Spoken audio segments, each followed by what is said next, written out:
Diverse bedrijven lieten zich zaterdag zien op Kiestechniek. De manifestatie vond dit jaar plaats op het Rijnland-college. Waarbij kinderen vanaf basisschoolleeftijd tot ook de eerste 2 jaar van het voortgezet onderwijs zich kunnen oriënteren op allerhande techniekberoepen. Er staan een aantal bedrijven, waar we nu staan is het technieklab, dus het is echt geënt voor basisschoolleerlingen. Maar hier in het pand van het Rijnland staan ook een aantal bedrijven die van alles doen met kinderen. Al de technische bedrijven schreeuwen om mensen, van timmerman tot loodgieter, maar ook ICT-mensen. Dus het is meer nodig dan ooit, zou ik bijna zeggen. En ik zie ook dat het echt wel druk is. Had je dat verwacht? Gehoopt. Het is altijd wat lastig, maar we hebben, je zit natuurlijk een beetje met vervoer en met het weer, daar kan je niks aan doen. Maar het enthousiasme, we hebben het naar scholen toegebracht, scholen kennen het dus, en die dragen dat dan ook uit naar leerlingen van, ga kijken, hartstikke leuk. Dus ja, op die manier krijg je toch nog dit allemaal binnen.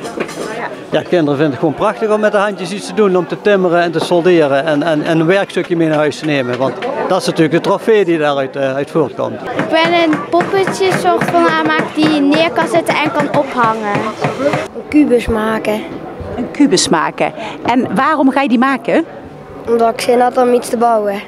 Ik wil graag wel wat leuks doen en wel leuke dingetjes bouwen met hout, met metaal en ja, dat is wel leuk.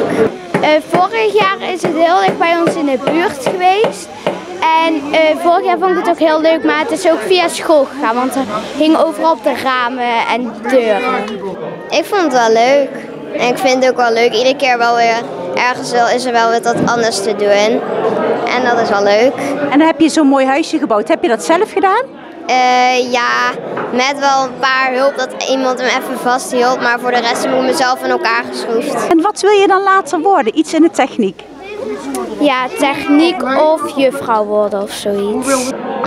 Dat weet ik nog niet, maar ik vind het wel een beetje leuk. Dit is een hele mooie gelegenheid om zowel het vernieuwde technieklandschap van het Rijnland naar voren te halen, als wel ons expeditielab. Want wij zitten hier net een paar weken. Ja, we zijn er zo trots op, we willen het iedereen laten zien. Het expeditielab is ooit ontstaan vanuit Stichting Kiestechniek, met een aantal vrijwilligers. Gedreven vanuit het bedrijfsleven, omdat wij zoiets hadden, de techniekberoepen moeten gepromoot worden, want anders krijgen we helemaal een probleem. En het expeditielab is daaruit eigenlijk ontstaan. Het expeditielab is een technieklokaal, de naam zegt het al, een lab.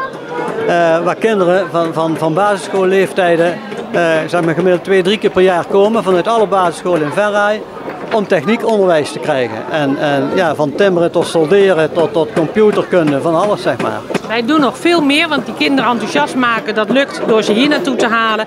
Maar we hebben een kluskar, dus we kunnen op alle scholen een technieklokaal in feite neerzetten. Dus dan kan van groep 1 tot en met groep 8 kan ermee bezig. Scholen hebben een X-lab, dus die hebben zelf al technische materialen in huis, zodat ze ook van alles kunnen doen. We hebben een klusklas in plaats van een plusklas. We hebben een complete uitleen. De scholen kunnen alles lenen op gebied van techniek wat ze kunnen gebruiken.